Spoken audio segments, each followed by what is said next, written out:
So my name is Petr Kos. I come from the Faculty of Science, University of Salzburg in České Budějovice in the Czech Republic.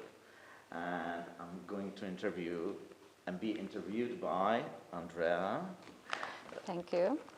Who is Andrea Koblizkova, who comes from the University of Pardubice in the Czech Republic. And we are going to do the interviews which we called Picking the Cherries, and you will find out what the cherries are later. So, Andrea. Okay, I wanted to say something like, okay. I would like to thank to my pre-speaker. No, go ahead, sorry. Okay, so, Andrea, we talked about your concept of teaching intercultural studies at your university. And I have to say I like it very much, and we would like to get inspired at our language center. So could you tell us all what this is all about? The whole system consists of, say, a three-leg scheme, and it is based on the first leg, which is a video conference shared teaching learning. It's a video conference course which is sort of inserted into an obligatory ESP course. Another leg is intercultural course based on international stays, short international stays of our students, and it is an elective course called Language and Culture Scheme. And the third leg of the system is the typical classical on-campus elective course, but for advanced students, which is theoretically oriented, but just for the advanced ones. So it seems quite a lot of work. And so my question is, why didn't you choose the sort of easy way just to open a sort of classic or traditional university course of intercultural studies? Why this three-leg system? I strongly believe that we needed to introduce it like that, from practice to theory, to have it more practical for students especially of lower levels, because without that they wouldn't understand the reality. That's why we've chosen the induction method. And a few years ago we started with a video conference lessons. I can give you an example what happened a few years in one of the lessons. We've got a partner university for these video conference lessons, or we've got more of them, but I run the course with the University of Central Lancashire. And one of the Czech girls presented in Pardubice started to introduce herself to her peer on the other end, and she started very proudly, like, I am from Prague, which is the capital of the Czech Republic, and this is the biggest city in the Czech Republic. And the student there in Preston happened to be of Chinese origin, and she said, okay, how big is it? And she said, well, 1 million, perhaps 1 million. Did she say 1 million? That was the reaction in Preston. And then the Czech girls asked her, where are you from? I'm originally from Shanghai. So how big is it? I don't know, 20, perhaps 25 million.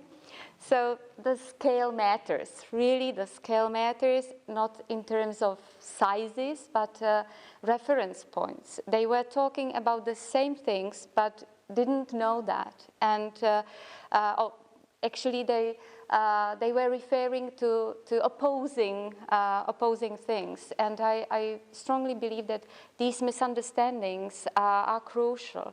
The details matter, and students, without being directly exposed to the reality, don't even realize that these things might be different.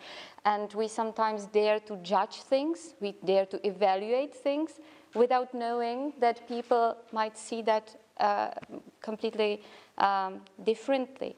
So that was the origin. Only then, a few years ago, we started with the intercultural stays, and it started as an exchange stay between our students in Pardubice going to Preston and Prestonian students coming to Pardubice. And then later on we added another course, let's say intercultural group of both the students, of both the groups of students who spent some time in Spain, just a week again, but they need to operate fully in the international team, and it was the feedback was so positive that that we realized it was the right way, yeah, from practice to theory. Mm-hmm. Well, like I said, I come from the Faculty of Science, so, and also, like I said, we'd like to get inspired and open a similar course at our university. But I realized that it might be quite difficult to motivate science students to take something like intercultural studies because they are very focused on science and stuff. So, how did you manage to motivate them? You are right. You are absolutely right. Because most of our students or most of our faculties are technically oriented faculties, and when some of our students hear the word culture as a part of the name of a course, they feel, okay, it's a high culture probably, which means like fine arts for them, and they don't realize it's not about it. It's about everyday communication. And it was difficult at the very beginning. That's why we started with the video lessons.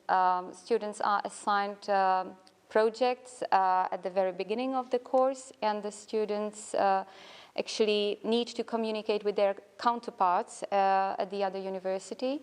And they are supposed to be in touch also outside classes, to either to connect via Skype or Facebook or email, whatever. And they are supposed to gradually work on the project and present their arguments together with the metadata at the end of the course. And through this communication, they realized that it's not about what they had expected, but it's about something else, about coming to common conclusions, about seeing things differently, but being able to persuade people with relevant facts and so on. So it was important for them to understand what intercultural things are about. And the other thing was, which I mentioned a while ago, was that the feedback from the other leg, from the language and culture scheme, the intercultural stays abroad, was so positive that the students were really, it was fantastic how they provided feedback and what they noticed, what they took back home from that. I mean, word of mouth is the best marketing tool. Still, it's the best marketing tool, and we didn't have to persuade students later to register for these courses. And how was the idea born? And what was the ultimate why you actually decided to open such a course? I mean, we don't teach anymore like the grammar translation method. I don't mean it like that, but still I felt that I would like to get rid of the traditional teaching, that these are more partners. These are our partners. That's one thing. And I mean that language, what the original concept of learning a language seemed to me those days a little bit outdated in the way that the language is not just the language. It's communication. It's more to that than just grammar, phonetics, and very often even pragmatic is omitted. So students don't realize that there is there is much more to the language than just these things like accuracy, fluency, and all that. Sometimes it seems to be that especially subject teachers want us to teach language like an empty vessel, and that they will pour something in. They will pour the content for us, because we can't teach the content, but that's not true. Even the pragmatic aspects have their rules, and students really need to learn how to communicate, and there is something more about that, like the old rhetoric, nothing that I would invent, but they should learn about these things, that these things just can't be separated. And our students don't have enough exposure to the direct international contact and contextual understanding. That's why I felt that it was almost a must. And also I felt, and though it is last but not least, that they needed to raise their self-confidence. It was a kind of issue for me how to do that, and gradually we managed, because the students during the week abroad, or even during the week when they had their peers in homestays and took care of them, they realized how freely they can express themselves. Suddenly they were able to, for example, even at the end of the video conference sessions, to have their say, to voice what they really wanted to say and to voice their opinions. And it was the most important why, I would say. And so what do the courses look like in practice? What do you actually do with them? Yeah, I mentioned briefly the video conference concept about the argumentation and providing relevant facts and connecting even outside classes. Then usually we meet 3 or 4 times a term virtually.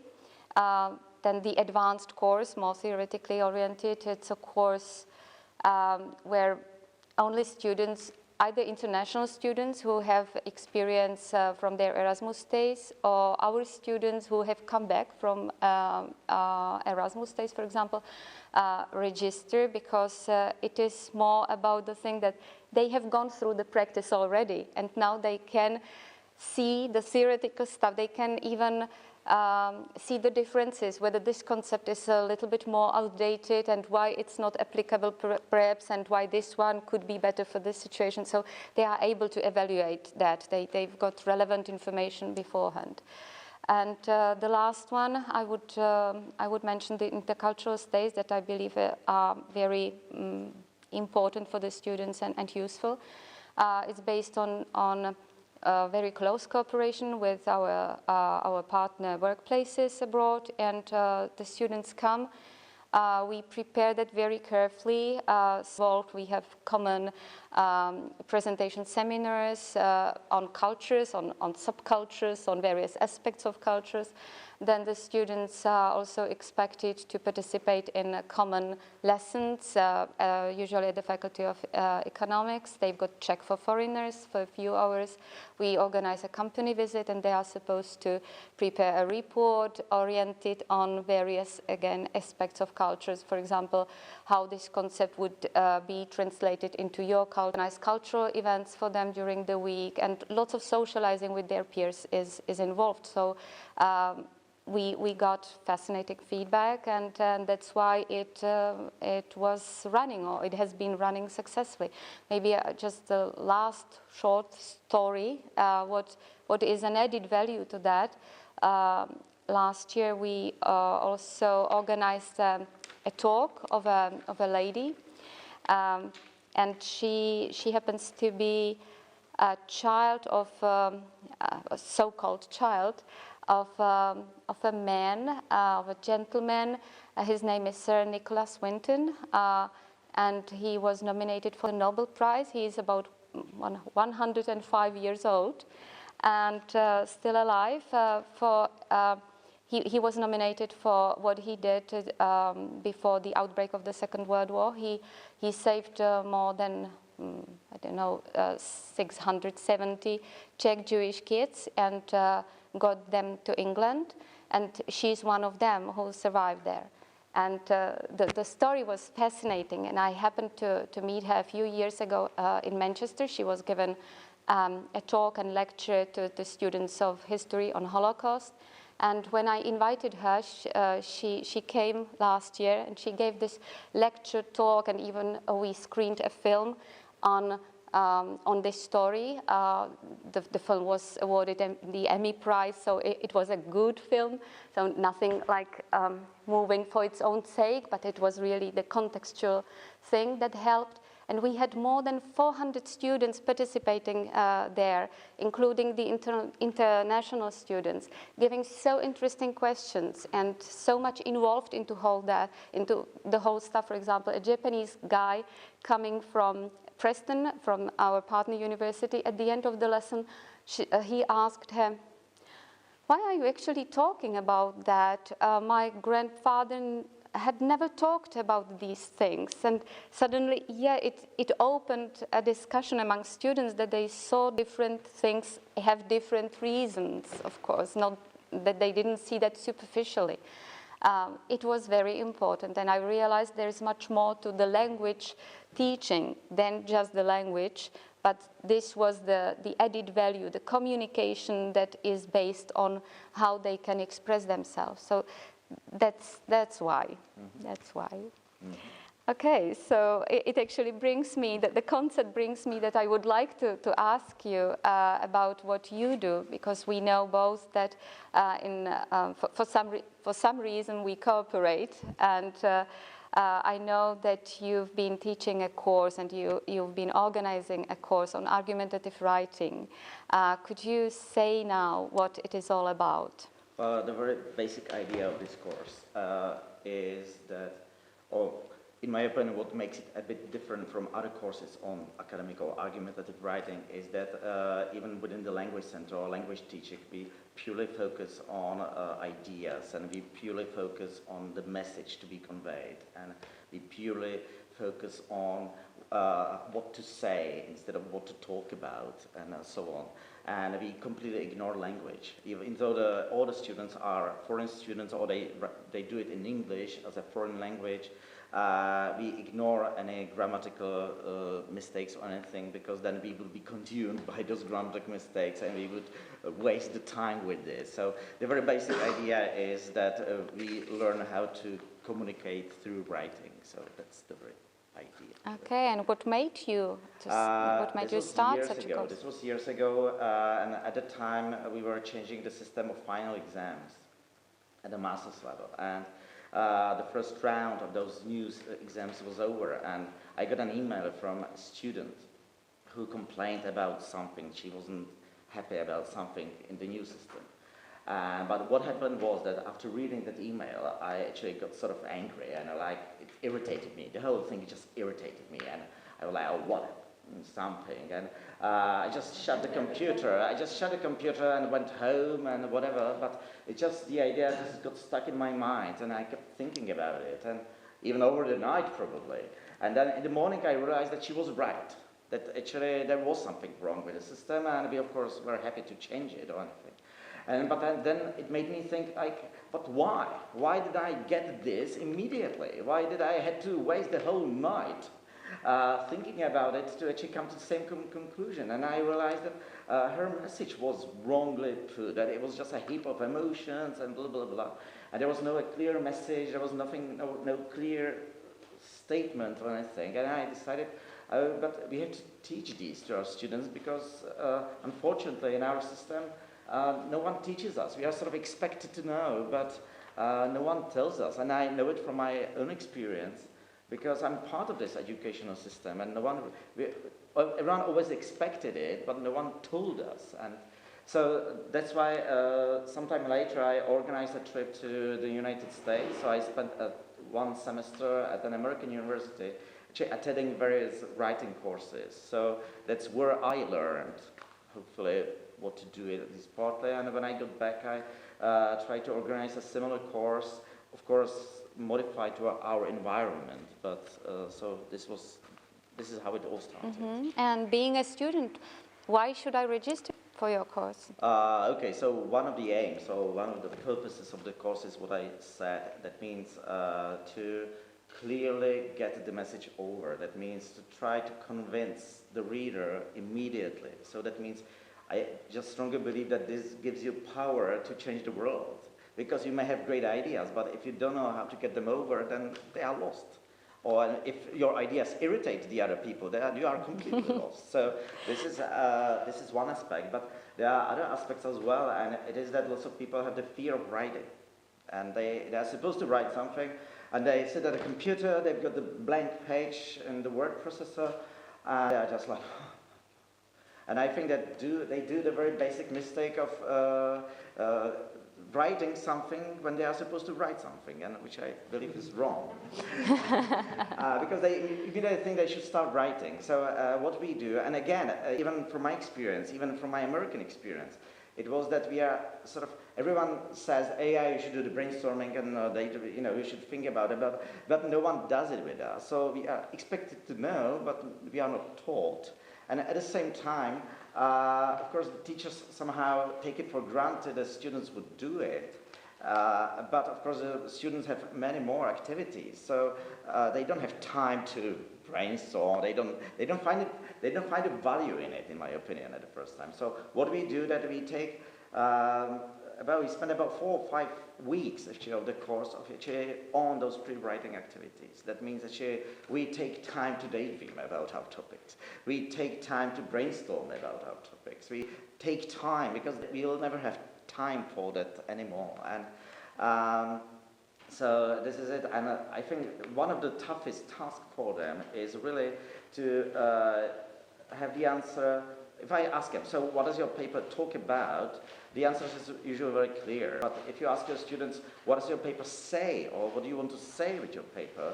They are at a loss. They don't know what to say, or they've got more things to say, and so on. So this takes time, and I think it's quite important to spend time on it. So. Okay, and how does it translate to the whole of your concept of the language center as such? Basically, it gets reflected in the final exams, because in our system, all the final exams are compulsory, all the courses are voluntary, and so those exams are quite important. And what we do is that part of the final master's exam is that, of course, they have to take TOEFL as like the language part, but then they've got these oral and written parts, and their task is to convince others of their ideas. And even in the grading system, there are about 5 aspects which are graded, and only 2 of them are language. The rest is actually the ability to convince, the clarity of the ideas, the structure, and so on. So we try to sort of be moved from like purely language exams into these sort of like rather communicative exams. Mm-hmm. So could you say what the reality of the course is like? You mentioned daydreaming, brainstorming and all that. So, so basically we do all the talking in class. We never read anything in class. We never write anything in class. We talk, we discuss. I let them talk about this and so on. This is all about the discussion. And of course they are asked to write papers or read about papers at home and so on. So it's a writing class, but on the other hand, it's lots of conversation. I think they get the biggest exposure to conversation, and in my opinion, on meaningful topics, because this is something they talk about something that is somehow important for them. So that's the idea. Yeah. And now it comes to me back. I'm now reflecting to the thing I was talking about a while ago about the cultural stuff, intercultural training and the concepts and so on. So do you think, is this a cultural specific thing? I don't know.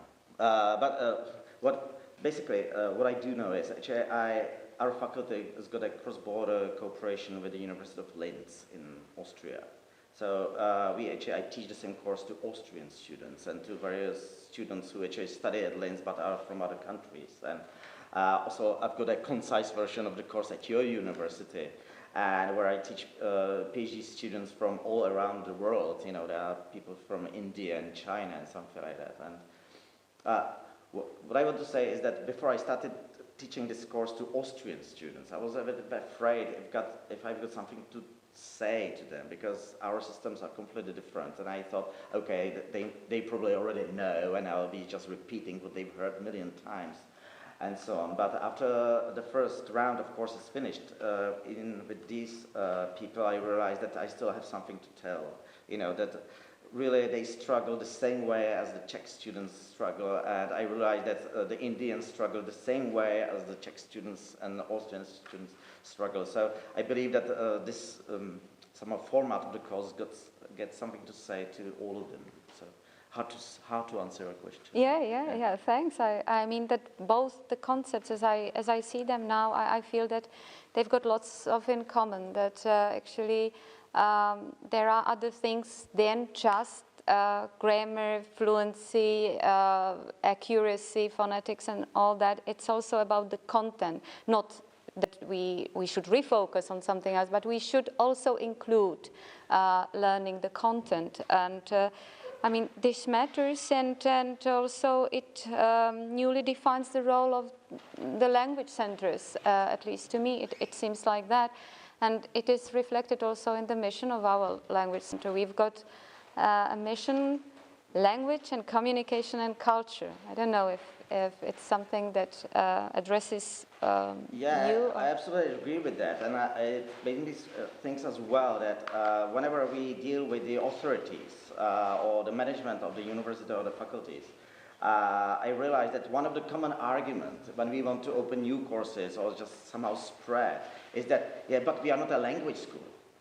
You know, like, what do you want? You are not a language school. So this makes me like answer, of course not. We are not a language school because this is something you are never taught at a language school. So this is something that sort of is extra. This is something that is extra to these. And somehow I also feel that these courses somehow replace functions which other courses or the subject courses should do, because I believe that science teachers only focus on their science, on how to understand things, but they never teach them how to sell things, how to communicate those things. And somehow we are taking over this role because no one other is doing it for us, so we have to do it. So that's it. It's obviously a niche in the market. Yeah. Yeah. So, thank you. Thank you very much. Thank you. Thank you.